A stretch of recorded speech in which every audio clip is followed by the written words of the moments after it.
the inside. For clothes that Tristan.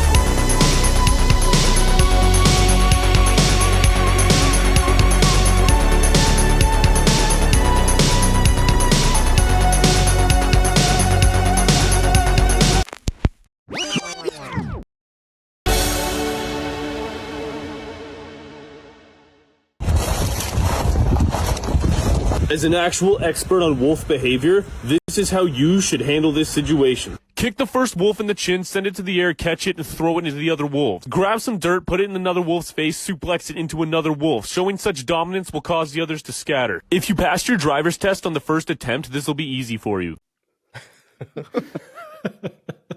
Sorry. All right. Let's I did not pass my driver's test the first time, so I'm struggling. No, I did not. We got to get into that for sure. That's the best part of the video. That's all we're going to talk about today.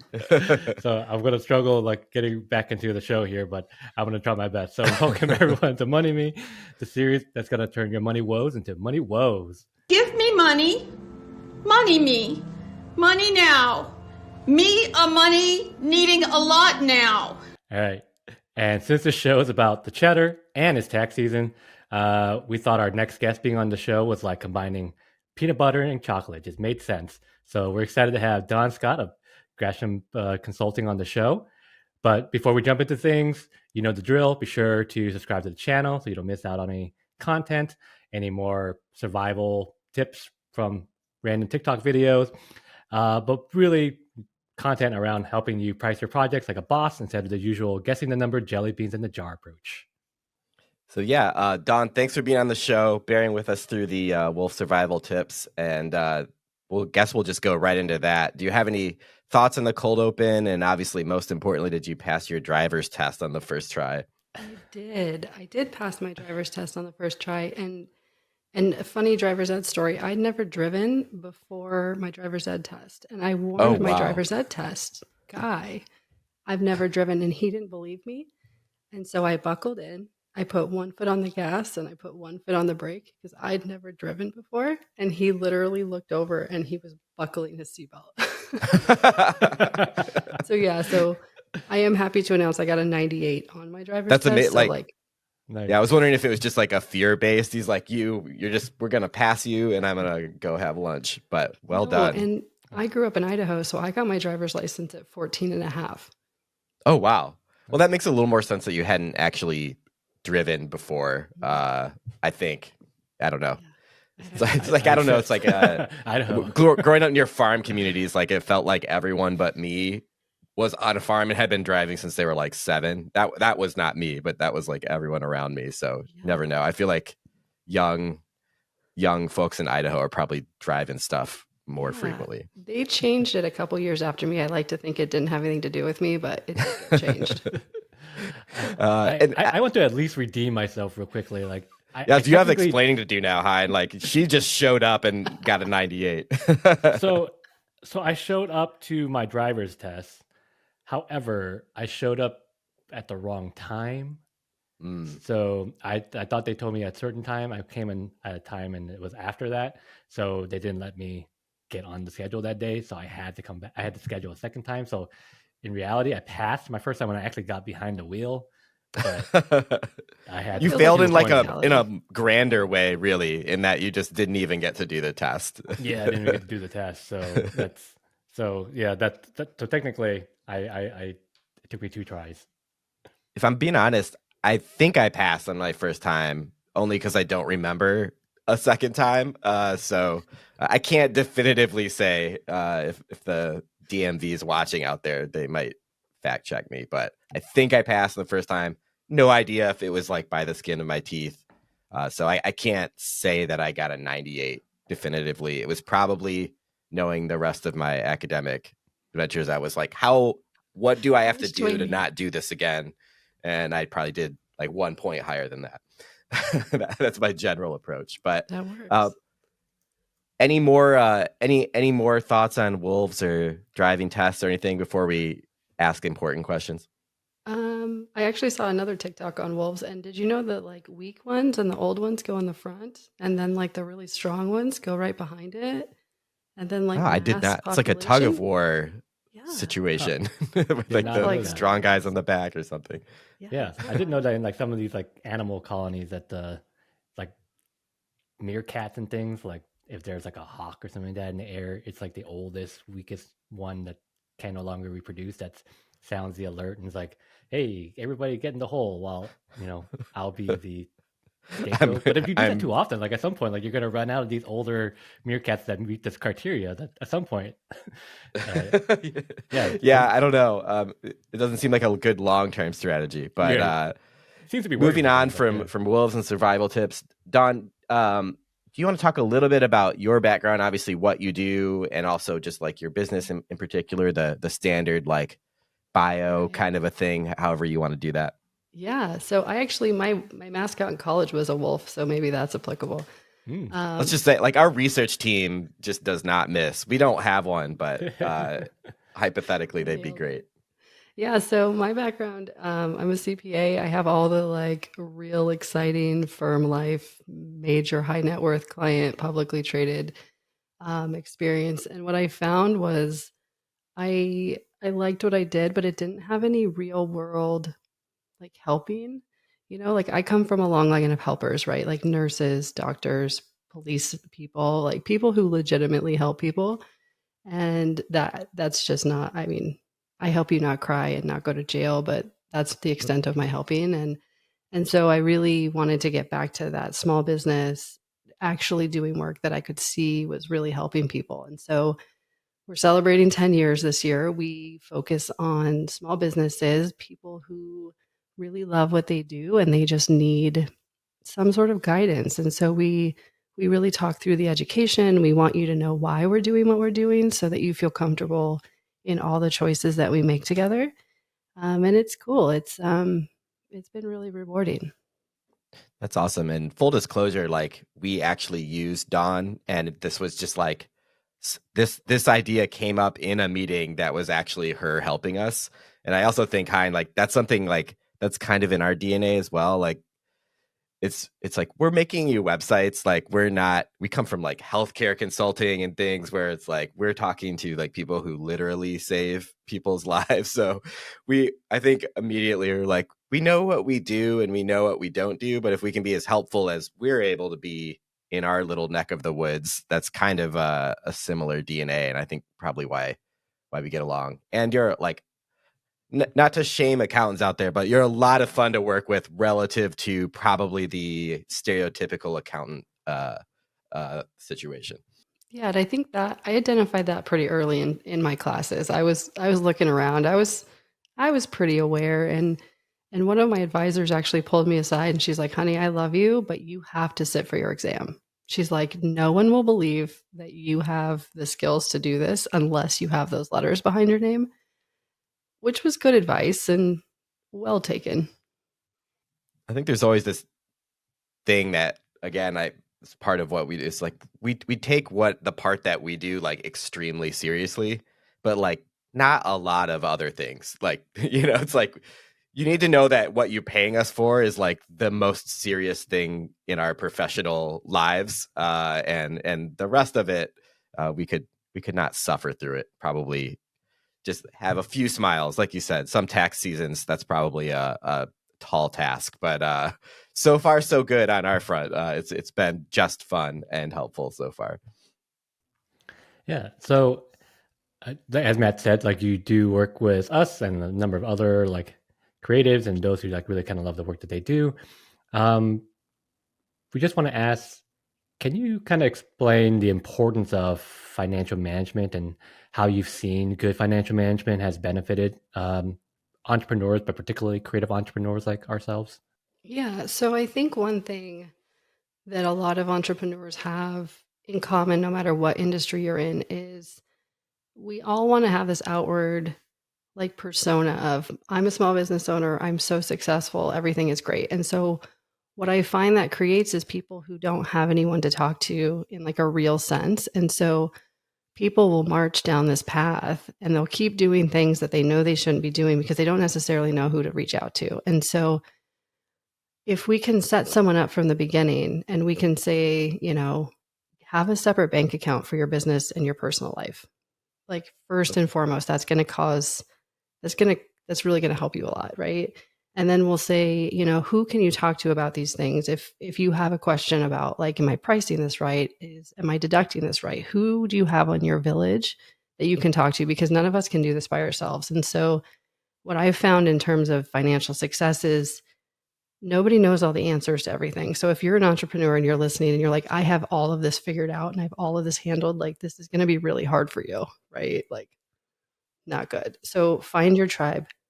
We've definitely never done the thing where we're like, we can probably just Google every single tax code that's like known to mankind. That's never happened for us, but I have heard rumors that it definitely happened for us, especially. No, we've never on. done that. Just straight TurboTax. Yeah.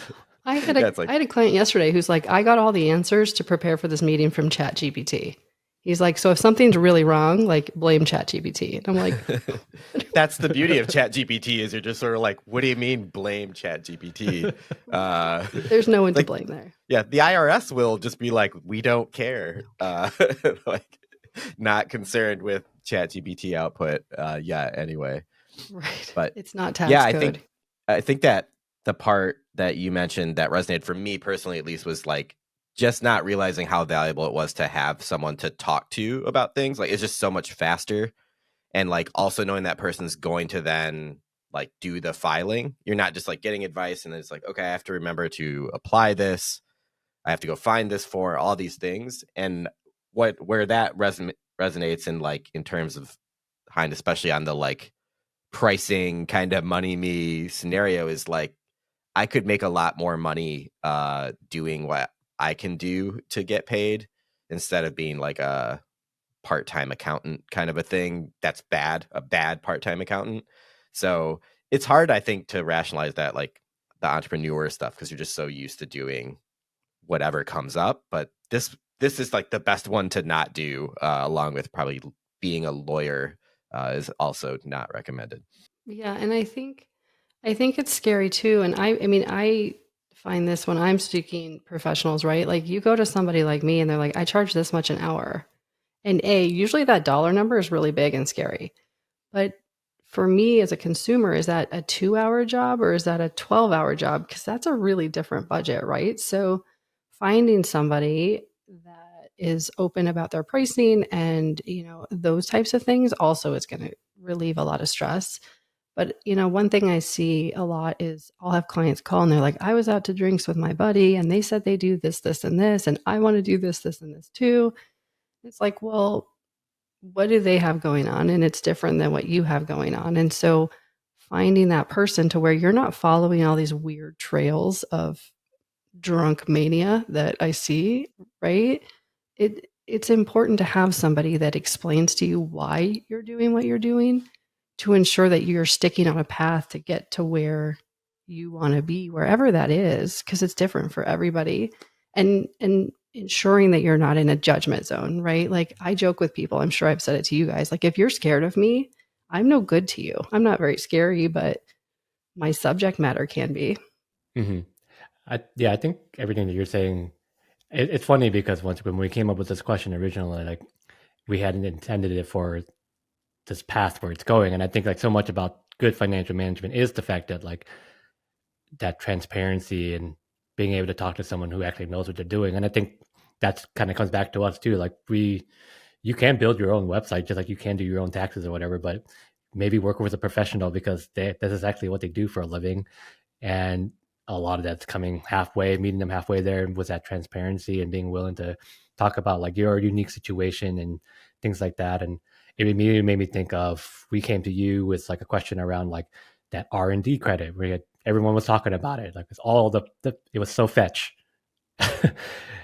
And we came to you and was like, is this a thing that we can do? And does it make sense for us? And and you basically kind of gave us advice around not pursuing that, and it just made sense to us to not pursue it. And in hindsight, looking at it, like all the people we were kind of hearing about that from were in an entirely different space than us. They're all like startup tech companies where they probably make more sense for them to be like trying to write that off. And I still see it in Slacks, particularly for tech startup and the founders talking about this R&D credit. And I was like, yeah, this might make perfect sense for them, but not for us. So yeah, I think that so much about this is like knowing what it is your situation is and being in that conversation with someone like you and really figuring out like what's right for me, and then just continue to do the right thing and not do the wrong ones.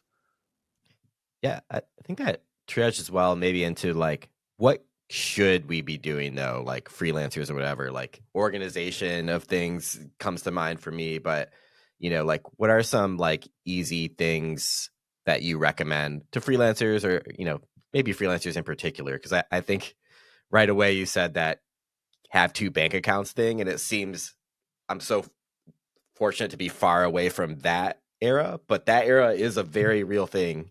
So you can create all these messes that you have to clean up later. So anything along those lines? Yeah, so I think the two bank accounts is really good too, because listen, worst case scenario, you're really bad at doing your books. And so you do them once a year, which is common. And I'm not here to judge you. Like my books are my books. And if you have one bank account for your business, you can download everything and then you can sort it and you can do all your things if you're not to that QuickBooks or Xero stage.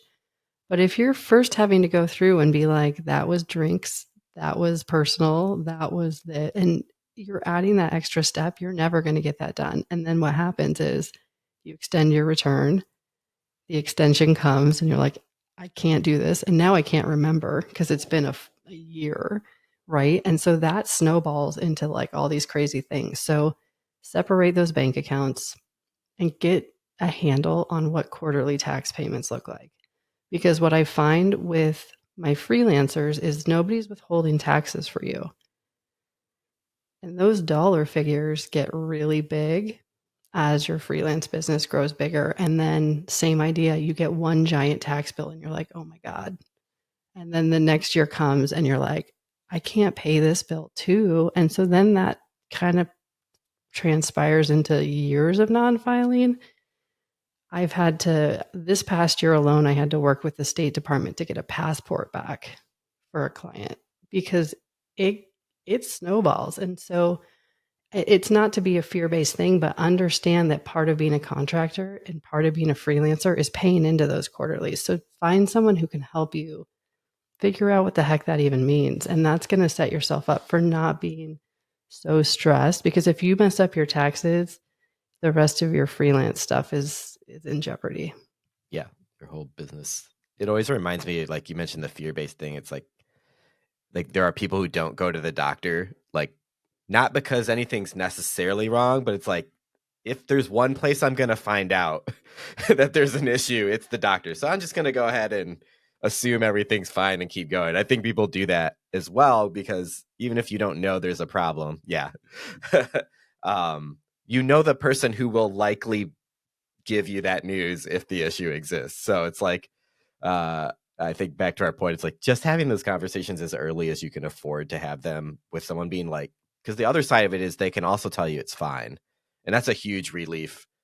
You just know like, oh, we can get a tax credit here. Or like, it's like you also, like, to get back to the money part, like have saved us money just because like we didn't know about it, or we were just like, I don't want to get audited. Like, I'm not going to fill out this optional form in TurboTax because like optional just sounds like someone's going to be taking a look. At least like, you just kind of like, I'm just going to keep this as normal as possible and try not to get arrested. But there's a lot better ways probably to approach it.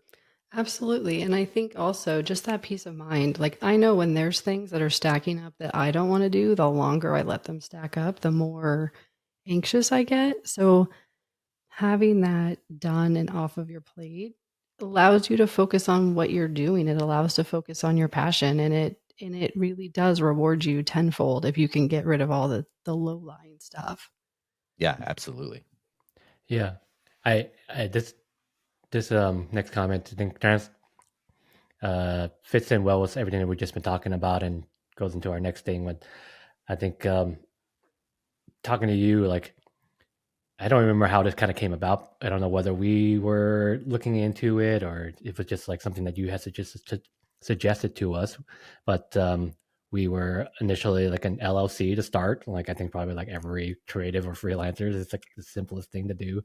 But then we are now currently an S corp, and yeah, I think has helped the business so much in moving that way. And of course, having like that conversation with you like really helped inform moving in that direction. But I think what all this has done for us too, and going back to like that financial management part, is it's made every year with tax season coming around like so much easier. Like it gets a lot more confidence. Like a lot of the conversations that we've had, like Matt and I just have internally, we just already know like this is the conversation, like, oh, like 25% into our SEP. Can we put that in there? Like, what does that look like? Everything that we've kind of done that's helped us to be able to think about not only our financial health now, but our financial health in the future. We can just take care of that with confidence because we've gone through that with you. But yeah, I just think like that's just like so key to kind of just thematically throughout this conversation about that financial management is that it's just you building up this muscle, right? But aside from just having everybody just choosing to go down the S corp path, are there any kind of like specific tax saving strategies or deductions that creative entrepreneurs often overlook? Yeah, so I think the one that people either get nervous about, like I start a lot of calls with like, "Hey, I don't want to go to jail," and I'm going to preface it with I'm really conservative in my practice, so we don't go to jail.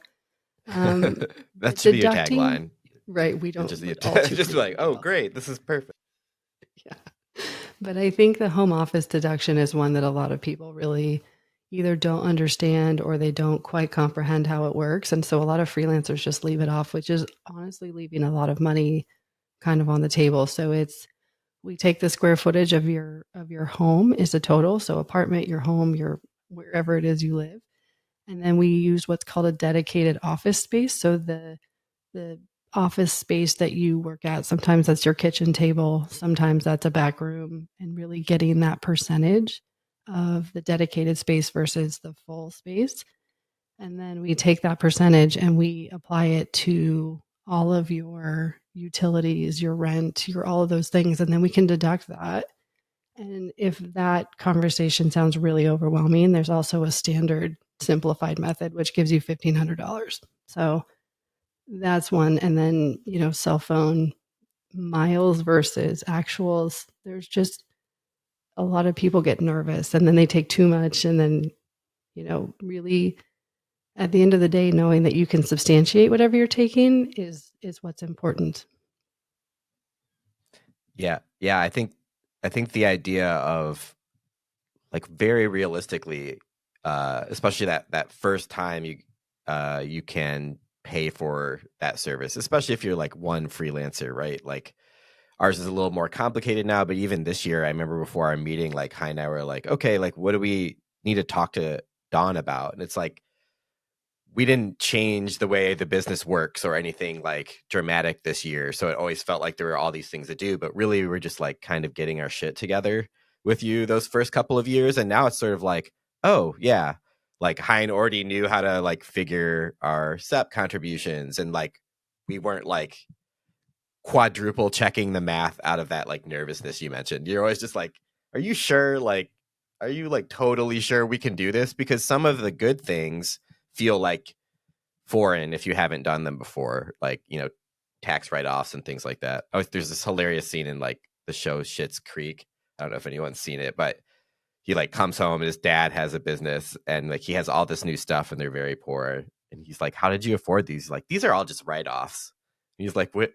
Right? Like, what do you mean they're write-offs? He's like, oh, I just wrote them off. And he's like, where do you think that goes? He's like, what do you think is happening when you say write-off?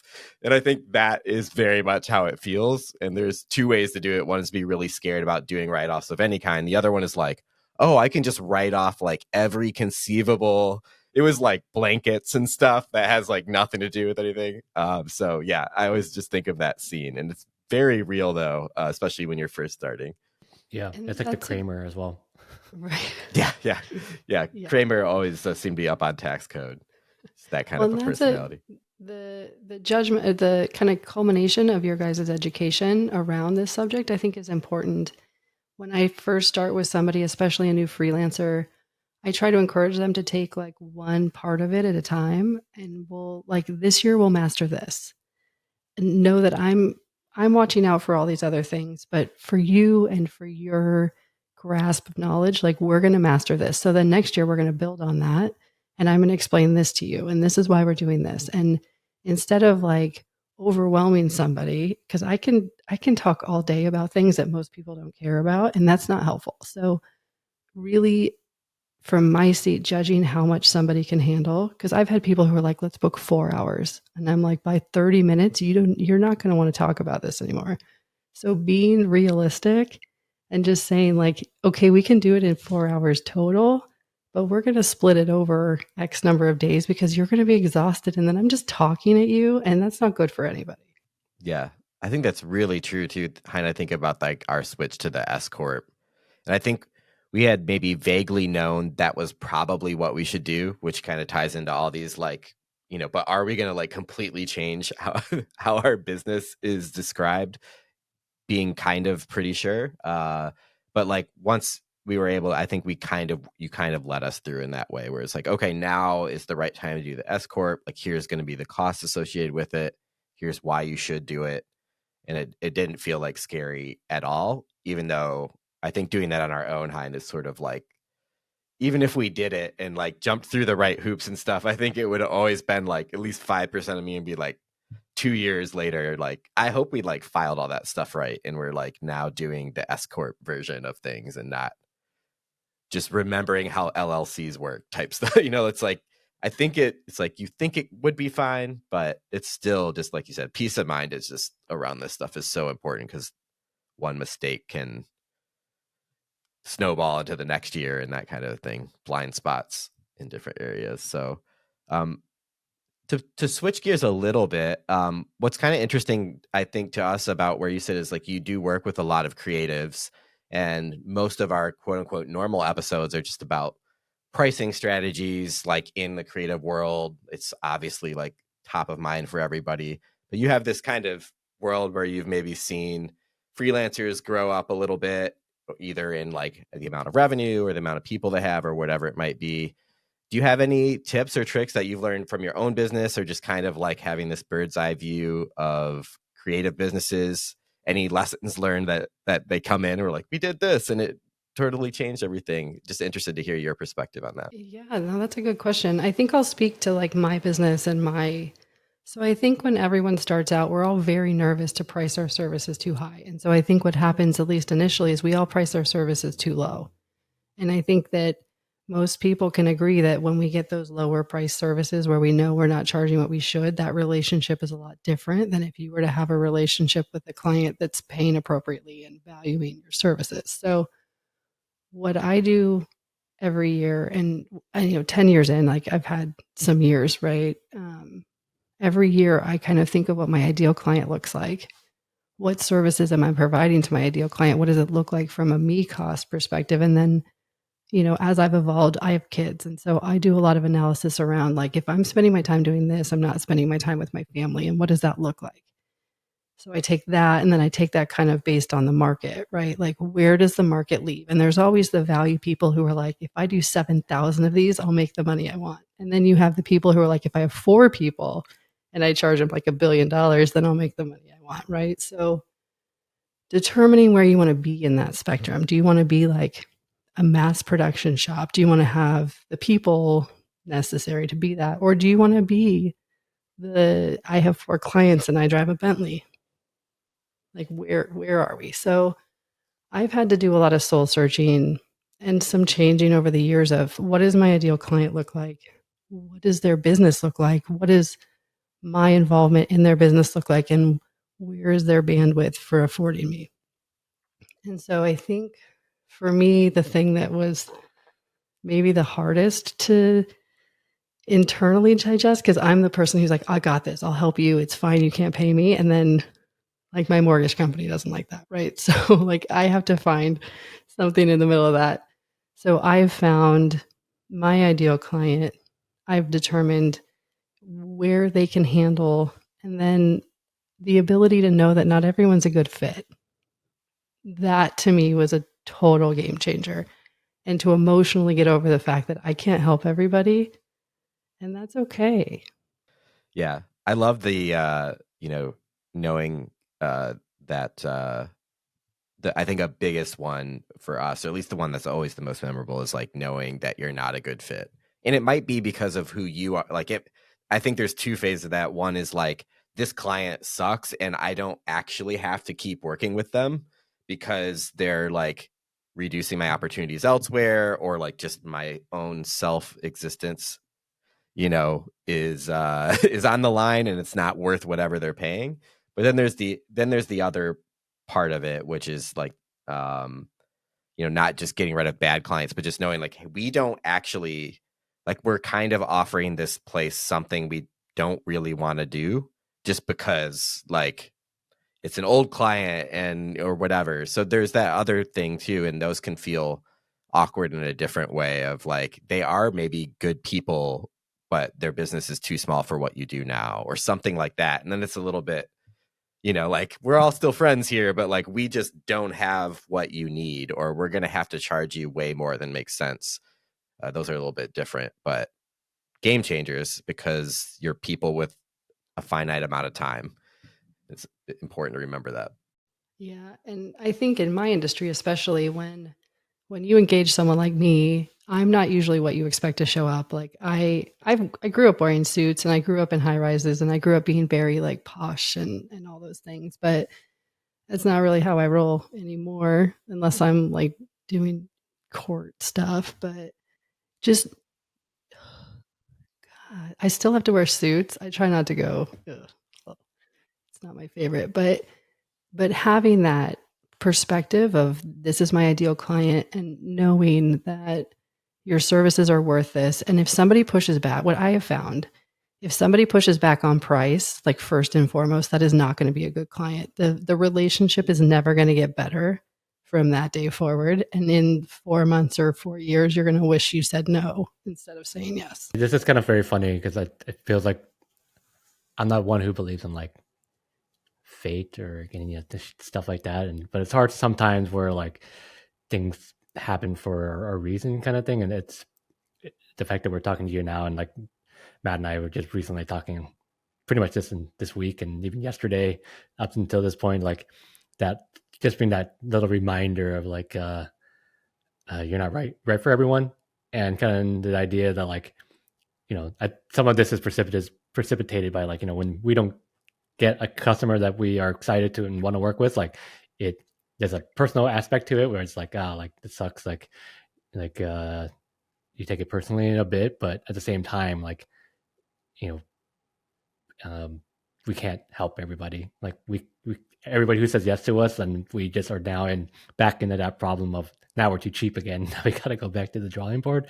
So while it's like, it feels bad, it's probably the right thing. And just kind of like you were talking about, the experimentation and sorting things out of like, what do I want to do? Who do I want to help? And it's just getting closer and closer to like finding the people who will see the most value in what you offer, and where you don't have to do basically the price war. And we don't want to compete ever on that. We'd never want to be the cheapest option, and we're fine losing to someone who is 25-30% cheaper than us. If they can get that done, the quality of work that we can do at that rate, perfect. That's great. I think it's that helper part. I would say we're working on being fine with losing those deals. Like, It still sucks. Yeah. The competitive part of us too is it's just like, regardless of the terms, it's like, I want to win, and Hein does too. So we're just like, okay, like we probably shouldn't have been competing in that race to begin with, so that it's okay. It's totally fine. But there's always that aspect of it, especially if you started from like, any work is great, which most in our worlds do, right? You're like, I don't know, I just need clients that will pay me any amount of money because I have rent and I'm yeah there's real things to handle that are sort of inescapable, where you're just like, my price is how much money are you willing to part with today? And I think everyone starts out that way. And I think anyone who says differently had some leg up that I didn't have. That's for sure. and that's an okay place to be. But as you grow, I think you need to start thinking further than that and then making those choices as you have those options. Yeah. And another great point, I think, on this topic, Hein, like we recently become aware of an agency that does really, really good work, but they don't do anything sort of fancy. Like that's like their thing. So by that nature, their websites are cheaper, not because they aren't great, but it's just like they just don't worry about training and learning these more complex things. So they're a great fit for a lot of people. So they're a larger agency. So it's like, I always like to give that caveat. It's like, there are multiple ways to do this. And they found we're awesome at like this particular kind of website. And what inspired us, which is an agency that's a little bit different than that, was that they got really, really good at a non-fancy website. It's sort of a like, it seems like it doesn't fit together, but like they just nail it. They know exactly how long their projects take. They know, so there's all these different ways to sort of find what's right for you. And they're inspired differently. They're inspired by like operational efficiency and knowing exactly what they're going to deliver each time and having a more rigid process and things like that. So they're sort of like in the creative world, the inspiring things are like who made a 3D thing spin around and all. It's like, which doesn't really matter to like 99.9% of businesses, but like to designers, we're all like super pumped about it. But there's just different ways. So that was kind of cool to just see a really flourishing business that isn't like ours and not something we want to be like, but it's like they got really, really good at this thing though, like to your ideal client thing. But it's also just like they know exactly, what their product on the shelf looks like pretty much every time. And I think that's important too, because I think, and you guys are really good at this, is where are we? Where do we want to be? And are we doing things that keep us in those lanes, right? Like, I don't want to be a major accounting firm. I don't want to have 30 employees because to me, that switches me from a practitioner to a manager. But the natural progression is always bigger and bigger and bigger and bigger. And so sometimes it's harder to stay small. Yeah. Especially like we're around a lot of startups and stuff. And it's like, we fit well with startups, but we're also like the antithesis of that mentality from a like business growth standpoint. It's not like growth at all costs type of a thing. So yeah, it's cool to see these different shapes of things and different paths to be successful, but figuring out can take a while too. And that's okay. As long as you're not writing off things you shouldn't write off. Well, this has all been very informative, and you've been providing nothing but nuggets of wisdom throughout all of this, but we're going to transition into our nugs of wisdom segment here, where we just finished off with some tips and tricks. So we've grown and realized that we now are starting to like this next thing. So we want to like learn more about it from you and other people. Is what are some kind of key metrics or indicators that creatives should be tracking to just basically gauge the health of their business? So that's a tricky question, but I like it. So I think my answer comes back to what are your goals? I'm a really goal and mindset type person. And so for me to say, this is the catalyst, this is where you need to be, I think that number is moving and I think it's different for everybody. So for me, what I would say is every individual freelancer, business owner, right? You need to kind of have these dates with yourself once a year, at least twice a year, quarterly, and identify your goals. Because I work with a lot of people who are like, I want to make a ton of money, right? I usually add an expletive in there, but I'll keep it clean. Yeah, one goal of every business, make tons of money. And it's like, it's to keep those goals at the top of your mind so that you're doing those things daily to get you to that goal. And that key indicator is going to be different for everybody. So obviously we have to make enough money to keep the lights on. That's a key indicator for everybody. One thing I will say, if everybody always says yes to you, your prices are too low. If nobody ever says no, your prices are too low. And I like to encourage people not to hire so many people where you're taking on jobs just to cover payroll or contractors. I think Hi and I were both smirking on your point about if everyone says yes, you're too cheap. Like we recently finished second for no really like explainable reason for a couple of deals that were like ones we were kind of already probably on the fence about if we were totally honest. But the funny part of it was it's like the determining factor both times was like they were about 25% cheaper than us. It was like all things equal, but it's like a lot of times people just don't know. Like sometimes people might find out about where that 25% ends up in their projects and you can't ever tell. But the moral of that story is like we literally just had that like Slack conversation of like, hey, we were probably winning way too many. Like our win percentage, this isn't like a brag thing. It's more of a like, we were probably too cheap last year and the year before, like, to be honest. And that's really what we're kind of like working on now is not getting to your point about goals. It's like, it's not our goal to sell as many projects as we can so we can hire people and become larger and take on a larger range of price scope. Like that's not our goal. So we had to kind of like just have that like competitive calm down moment of like, it's probably fine. Like this is probably like actually working because we've made intentional decisions around pricing.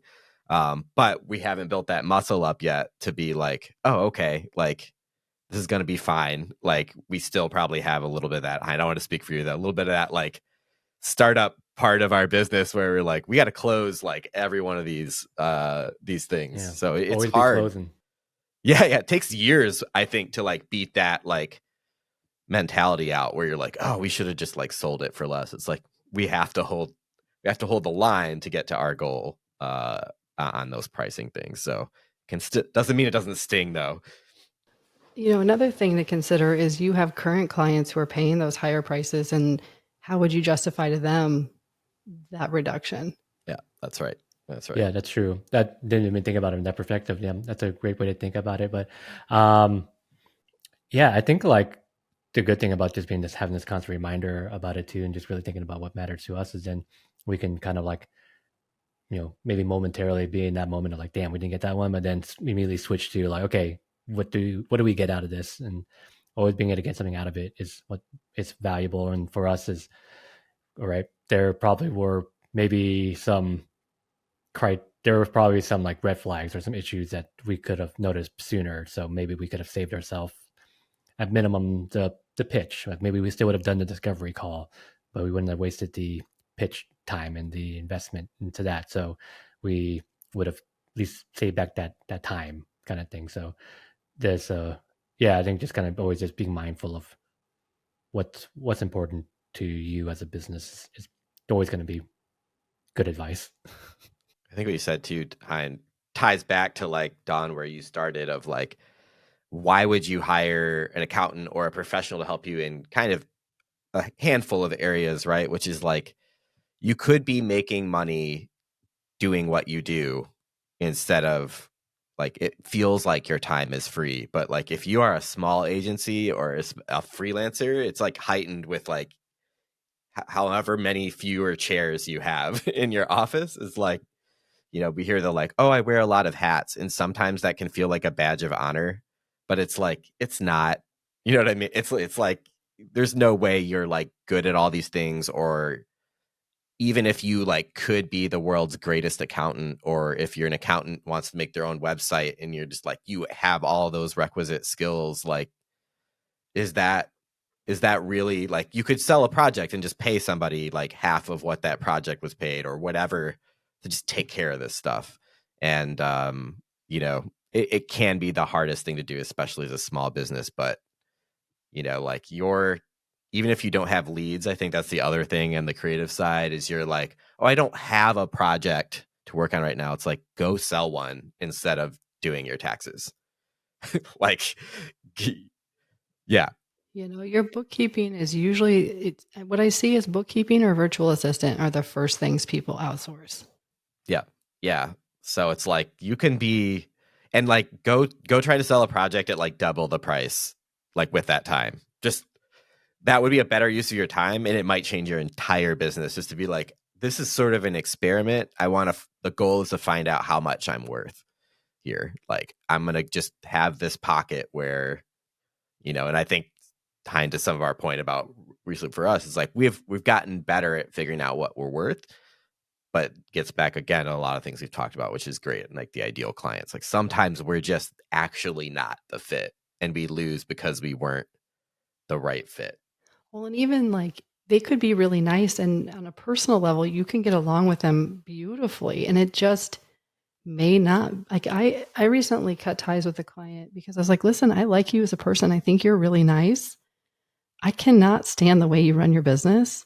I don't like working with your staff. And every time your name shows up in my inbox, my heart stops.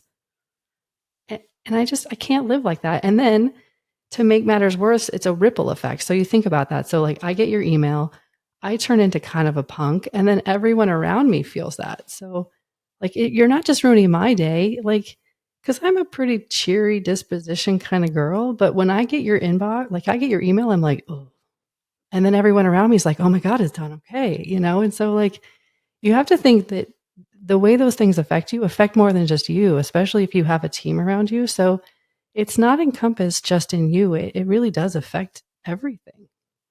Yeah, it's such a great point. Like we always have these clients high, and I think the easiest one for identify, we have a couple that have reminded us that they didn't get an invoice yet. It's like we've talked a lot about red flags. Those are green flags. You can have a vast majority of green flag clients. It might take you a while to kind of cultivate that roster, but it isn't like you can aim for like 90% those clients. Like it is a thing that you can aspire to do, and your life will probably change. Like your email, we've all had clients, whether it's your own business or working for somewhere else, where you're just like, this is like 90% of my mental effort is on this like one thing. And they're usually not whoever pays you the most.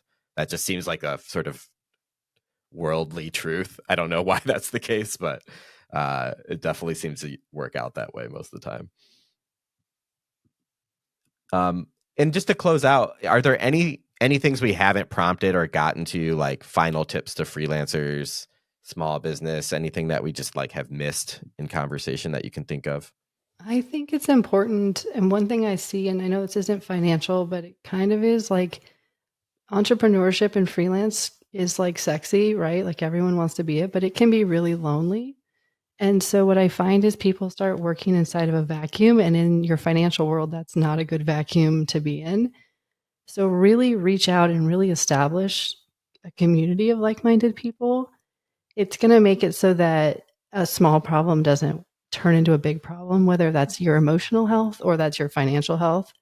Find those people you can talk to. Find those people who live a life that you admire, so that you take their judgment, you take their critiques, and they mean something to you. But establish that community, and your longevity as a freelancer will be much more enjoyable and most likely longer. That's absolutely the perfect place to end the Nugs of Wisdom segment. That was like just pure wisdom, I think, and also just a great thing to keep in mind. I think sometimes when we're talking about a specific theme or something, it's like the thing that is outside of that box tends to be like, hey, just real quick though, here's some human advice. I think that's great and super helpful to me in every moment too, because and I'm always so grateful there are two of us. I think it's so great to have two of us, because I know a lot of freelancers and they're just very isolated. But even so, like just talking to other people trying to do the similar things is nice. Yeah, you've really earned your can of shameless plug, which is our next segment here. So thank you again, Don, for being on the show, and as a part of our gratitude and for you sharing your wisdom and your thoughts with us. We want to give you the floor, and you can open a can of shameless plug for whatever you want. Yeah, no, thank you. So I think after everything we've talked about, one thing that's really important to me, and it goes back to that helper theme, is I can't personally help every single person who needs me, right? Like it's physically impossible for my time to be split among everybody, but it's really important to me that everybody has access to really good information.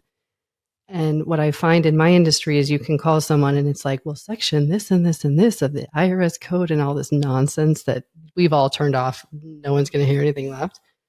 What I wanted to do was create a digital course for freelancers, for new people, to the business, to really explain things that maybe everybody thinks are common knowledge, but to be honest with you, a lot of them, they just elude people. And so we created the Empowered CPA.